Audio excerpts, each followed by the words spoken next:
Okay, so now दोबारा से हम देख लेते हैं भाई। जी जी मेजाबीन, बिल्कुल बिल्कुल। ओके, सो हम यहाँ पे प्राइमर की डिस्कशन कर रहे थे। तो प्राइमर जैसे ही बाइंड होगा, अब डीएनए पॉलीमरेज यहाँ पे रेप्लिकेशन स्टार्ट कर देगा। वो सेल के साइटोप्लाज्म में से ये न्यूक्लियोटाइड लेता रहेगा, और ए है तो ए के सामने टी को लगा देगा, जी है तो जी के लगा सामने सी को लगा देगा। तो इस तरह से देखो, ऊपर ये टेम्पलेट स्ट्रैंड जा रहा है, और नीचे देखो न्यू स्ट्रैंड बन रहा है। ठीक है, तो ये न्यू स्ट्रैंड बन रहे हैं हमारे पास। अब ये जो स्ट्रैंड होता है ना ऊपर, जो मैंने आप लोगों को बताया, ये लैगिंग स्ट्रैंड होता है। यहाँ पे ना डीएनए पॉलीमरेज क्या करता है बताए? डीएनए पॉलीमरेज के नखरे आना खत्म खत्म नहीं होते। वो छोटा सा थोड़ा सा डीएनए सिंथेसाइज करता है। मान लो इतना सा डीएनए सिंथेसाइज किया ना, फिर उसको टॉफी की जरूरत होती है। फिर वो जिद्दी बच्चे की तरह वो करना, मतलब नीचे जमीन पे बैठ के ना पाँव पाँव मारने लगता है कि मुझे टॉफी चाहिए, मुझे टॉफी चाहिए, फिर से टॉफी चाहिए। फिर हमारे सेल, फिर हमारा जो प्राइमेज है ना, प्राइमेज, अच्छा, प्राइमर को लगाने के लिए जो डीएनए जो एंजाइम आता है उसे प्राइमेज कहते हैं। तो फिर प्राइमेज आता है, फिर प्राइमेज आता है, और फिर से प्राइमर लगाता है। फिर ये थोड़ी देर सिंथेसाइज करता है, काम करता है, फिर उसको टॉफी का ख्याल आता है। तो ये वाला जो स्ट्रैंड होता है ना, ये छोटे छोटे पीसेज में बनता है। ठीक है, छोटे छोटे पीसेज में बनता है। इतना सा पीस बना, फिर से प्राइमर लगाना, फिर इतना सा पीस बना, फिर से प्राइमर लगा। तो इसलिए ये वाला जो स्ट्रैंड होता है ना, this is called lagging strand. ठीक है, लेकिन इसके अगेंस्ट जो दूसरा स्ट्रैंड होता है ना, जो दूसरा नीचे वाला स्ट्रैंड, ये देखें, इसे हम लीडिंग स्ट्रैंड कहते हैं। क्या कहते हैं? Leading strand. अब लीडिंग स्ट्रैंड पे एक बार प्राइमर लग गया ना, उसके बाद ये डीएनए पॉलीमरेज, ये वाला डीएनए पॉलीमरेज थोड़ा सा ना वो है, थोड़ा सा बड़ा है, ये छोटा बच्चा नहीं है। ये ना पूरा आगे की तरफ, एक बार डीएनए प्राइमर लग गया तो ये तब तक नहीं छोड़ता जब तक खत्म ना कर दे। जैसे वो सीविंग मशीन होती है ना, उसके अंदर जैसे ही डालते हैं कपड़े को, तो बिल्कुल एंड पे जाके निकलता है। तो वैसे ही यहाँ से ये स्टार्ट करता है और एंड तक पहुंचाता है। ठीक है, तो ये जो प्राइमर पॉलीमरेज है ना, वो ऐसे काम करता है लीडिंग स्ट्रैंड पे। और लीडिंग स्ट्रैंड एक ही बार में बनता है, इसमें कुछ कोई बीच में वो नहीं होता है, पूरे एक बार में ही बनता है। ठीक हो गया। तो ये हमारे पास इस तरह से रेप्लिकेशन का एलोंगेशन होता है। अब यहाँ पे देखें, यस यस यस, ये देखें यहाँ इस वाली डायग्राम में देखें डीएनए पॉलीमरेज कैसे काम कर रहे हैं। ये देखो न्यूक्लियोटाइड आप लोगों को नजर आ रहे होंगे। तो ये यहाँ पे अब आके बाइंड होते हैं, और देखो ये पूरे सिंथेसाइज हो रहे हैं पीछे से स्ट्रैंड, देखो। ठीक है, सिमिलरली नीचे वाली में स्ट्रैंड पे भी ऐसा ही हो रहा है। ठीक है, बाकी ये देखो टोपोइसोमेरेज, हेलिकेज। ठीक है, आगे आए जरा, यहाँ पे देखें वही चीज, लीडिंग स्ट्रैंड पूरा स्ट्रेट बनता है। और ये फ्री न्यूक्लियोटाइड कहाँ से आते हैं? सेल के साइटोप्लाज्म में से। हाँ, ठीक हो गया। आगे जाएं भाई। यस, ठीक है, तो यहाँ तक एलोंगेशन का फेस सब लोगों को क्लियर है? एलोंगेशन का फेस सब लोगों को क्लियर है कि कैसे हुआ, कैसे हो रहा है एलोंगेशन? अब थोड़ा सा हमें देखना पड़ेगा। हाँ, ये देखें, यहाँ पे लीडिंग स्ट्रैंड और लैगिंग स्ट्रैंड, नहीं छुट्टी नहीं है अभी, लीगिंग और लैडिंग बस, इसके बाद टर्मिनेशन के बाद छुट्टी। देखें यहाँ पे जो लीडिंग स्ट्रैंड है, देखो उसकी डायरेक्शन क्या होती है, ये एमसीक्यूज में पूछा जाता है। ठीक है, तो उसकी डायरेक्शन, रेप्लिकेशन की जो डायरेक्शन होती है ना, वो 5 प्राइम टू 3 प्राइम होती है, और ये कंटिन्यूस बनता है, ये देखो कंटिन्यूस बन रहा है। ठीक है, जबकि जो लैगिंग स्ट्रैंड होता है ना, उसकी बी डायरेक्शन, रेप्लिकेशन की डायरेक्शन 5 टू 3 प्राइम होती है, लेकिन वो देखो डिसकंटिन्यूस, इतना सा बना फिर टॉफी, इतना सा बना फिर टॉफी, इतना सा बना फिर से प्राइमर, मतलब वही टॉफी। ठीक है, तो ये डिसकंटिन्यूस उसमें बनता है।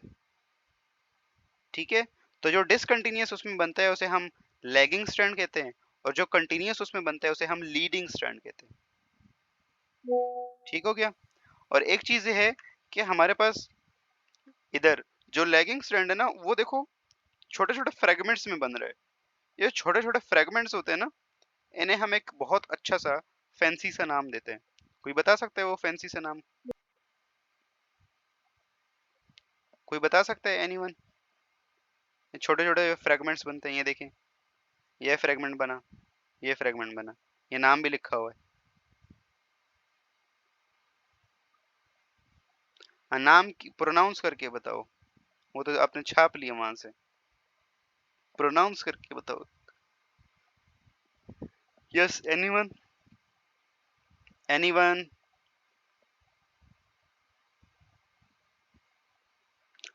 उजाला प्रोनाउंस करके, प्रोनाउंस करके। कौन है भाई? मरियम है। आइए मरियम स्टेज पे। यस, क्या कहते हैं इन्हें हम? सर अस्सलाम वालेकुम। वालेकुम सलाम। सर बताऊं?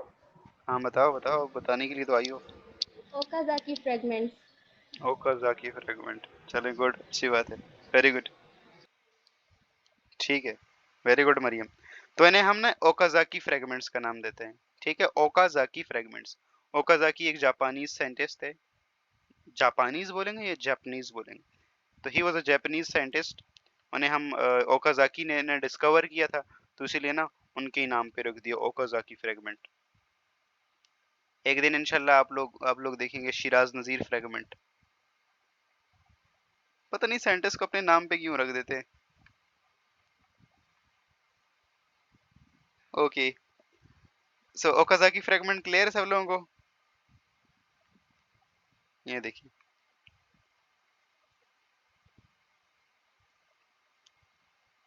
ठीक है। तो इस तरह से हमारे पास पूरा काम होता है। अब हमारे पास ये सारा का सारा प्रोसेस हो गया। लीडिंग स्ट्रैंड भी बन गया, लैगिंग स्ट्रैंड भी बन गया। ठीक है। अब होगा क्या हमारे पास? लीडिंग स्ट्रैंड आप लोगों को पता है पूरा स्ट्रेट बनता है, और लैगिंग स्ट्रैंड डिसकंटिन्यूअस बनता है। ठीक हो गया। डायरेक्शन ऑफ रेप्लिकेशन क्या होती है? 5 प्राइम टू 3 प्राइम। ये 5 प्राइम 3 प्राइम वाला कॉन्सेप्ट आप लोगों को पता है? नहीं पता तो रट्टा लगा लो। इसको एक्सप्लेन करने में बहुत बहुत वो हो जाता है। क्या है अरमीन शिराज, अगर 5 प्राइम टू 3 प्राइम वाला कॉन्सेप्ट थोड़ा सा बताओ मुझे। एनीवन? किसी को पता है 5 प्राइम 3 प्राइम क्या चीज है ये?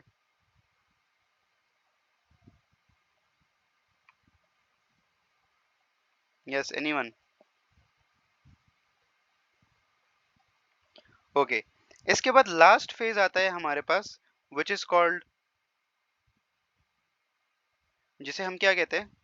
जिसे हम कहते हैं टर्मिनेशन फेज। तो टर्मिनेशन फेज में क्या होता है पता है? अब हमारे पास ये जो लैगिंग स्ट्रैंड है ना, लैगिंग स्ट्रैंड, इस लैगिंग स्ट्रैंड को हमें क्या करना पता है? ये पता है डिसकंटिन्यूअस बना है ना, पूरा सही से तो नहीं बना, थोड़ा सा बना है फिर टूटा फिर बना फिर टूटा। तो इन सारे फ्रेगमेंट्स को हमें क्या करना है? आपस में जोड़ना है। आपस में जोड़ना है, यहाँ एंड टू एंड जोड़ना है। एंड टू एंड जोड़ेंगे तो पूरा एक ये हमारे पास नया स्ट्रैंड आ जाएगा। Very good, very good, very good Armeen Shiraz, very good. ऐसा ही है।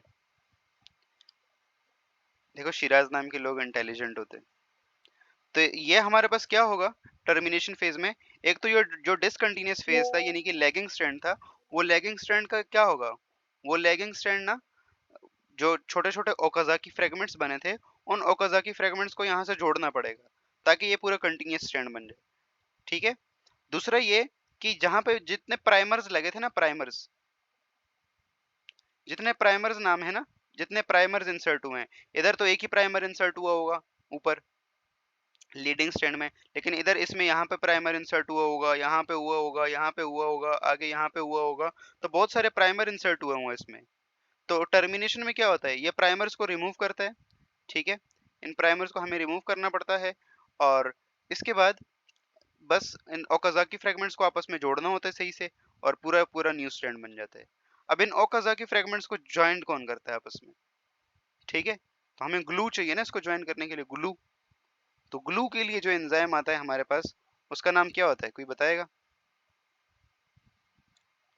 Yes, anyone? कोई बताएगा उसका नाम मुझे? Yes, anyone? बेटा वो एंजाइम जो दो ओकाज़ाकी फ्रेगमेंट्स को आपस में जोड़ेगा। वेरी गुड, शाबाश उजाला मुस्तफा, हाँ करो। उजालेज एंजाइम नहीं होगा, उजालेज। वेरी गुड, लाइगेज एंजाइम होगा, डीएनए लाइगेज। यहाँ देखिए आप लोगों को नजर आ रहा होगा, ये ओकाज़ाकी फ्रेगमेंट नजर आ रहा है। ये ओकाज़ाकी फ्रैगमेंट देखो, और ये आप लोगों का बस डीएनए लाइगेज है, ये दूसरा आगे दूसरा ओकाज़ाकी फ्रैगमेंट है। तो ये देखो ओकाज़ाकी फ्रैगमेंट्स को आपस में जोड़ रहा है। तो जैसे ही ओकाज़ाकी फ्रैगमेंट्स को आपस में जोड़ता है, बीच में से प्राइमर को निकालने का काम हमारे पास डीएनए का पॉलीमरेज करता है। ठीक है, ये एग्जैक्टली वो वाला पॉलीमरेज नहीं होता जो रेप्लिकेशन करता है। डीएनए पॉलीमरेज की 3 टाइप्स होती हैं, पॉलीमरेज 1, पॉलीमरेज 2, पॉलीमरेज 3। ठीक है, तो यहाँ से हमारे पास पॉलीमरेज एलोंगेशन करता है, एक पॉलीमरेज वहां से वो जो प्राइमर्स लगे रहते हैं उनको रिमूव करता है, और ये ओकाज़ाकी फ्रैगमेंट्स को एक दूसरे के साथ जोड़ता है, ग्लू लगा के पूरा न्यू स्ट्रैंड बना देता है। ठीक है, तो यहाँ पे हमारे पास फिर टर्मिनेशन हो जाती है खत्म, और इस तरह से हमारे पास ऊपर से एक अलग स्ट्रैंड बन जाएगा, नीचे से एक अलग स्ट्रैंड बन जाएगा, दो स्ट्रैंड बन जाएगा, दो डीएनए बन गए हमारे पास। ये पूरा का पूरा प्रोसेस है डीएनए रेप्लिकेशन का। तो यहाँ तक सब लोगों को क्लियर है? कोई कंफ्यूजन किसी को? Any doubt? कोई कंफ्यूजन यहाँ पे? यहाँ पे हमने मोर देन 4 to 5 एंजाइम पढ़े, सबका नाम आप लोगों को पता होना चाहिए। पॉलीमरेज, लाइगेज, प्राइमेज, टोपोआइसोमेरेज, उजालेज, उजालेज, ठीक है, हेलिकेज, ये सारा आप लोगों को पता होना चाहिए। ठीक है, फिर सिंगल स्ट्रैंडेड बाइंडिंग प्रोटीन्स पढ़ी, फिर हमने और क्या पढ़ा? Origin of replication, replication bubble, replication fork, ठीक है, ये सारी चीजें पढ़ी, और ये सारा कुछ। ठीक है, नहीं छुट्टी नहीं, अभी आप लोगों का एक होमवर्क है। मुश्किल तो नहीं है तो बेटा, डीएनए मुश्किल तो इतनी नहीं है। अच्छा, एक चीज आप लोगों का होमवर्क है, जो तीन तीन हमारे पास मॉडल है ना डीएनए रेप्लिकेशन के, सेमी कंजर्वेटिव, कंजर्वेटिव और डिस्पर्सिव मॉडल, वो मैं आप लोगों को यहाँ पढ़ाऊंगा नहीं, वो आप लोगों ने होमवर्क करके आना है तीनों के ऊपर, कि सेमी कंजर्वेटिव क्या कहता है, डिस्पर्सिव क्या कहता है, और कंजर्वेटिव मॉडल क्या कहता है। तो तीनों मॉडल्स के पढ़ के आना है, ठीक है? बाकी यहाँ तक क्लियर है? और एक चीज ये है कि डीएनए की रेप्लिकेशन सेमी कंजर्वेटिव है, इसको प्रूफ करने के लिए एक एक्सपेरिमेंट हमें डिस्कस करना पड़ेगा, और इस एक्सपेरिमेंट का नाम है मिसल्सन सतल एक्सपेरिमेंट। ठीक है, मिसल्सन सतल एक्सपेरिमेंट, ये एक्सपेरिमेंट हमें डिस्कस करना पड़ेगा कि भाई डीएनए की रेप्लिकेशन सेमी कंजर्वेटिव कैसे है, हाउ, कैसे पॉसिबल है ये, कैसे हुआ ये। तो इस चीज को हमें देखने के लिए शाम को बताएं, आप लोग क्लास रखें ना रखें? नहीं जीनत, आसान है, डोंट वरी, आसान है, इतना मुश्किल नहीं है। नहीं रखें फरिया? ओके, कितने लोग चाहते हैं कि रखें? एज आई विश, मेरी विश। महजबीन और चमचियों, बताओ आप लोग कितने लोग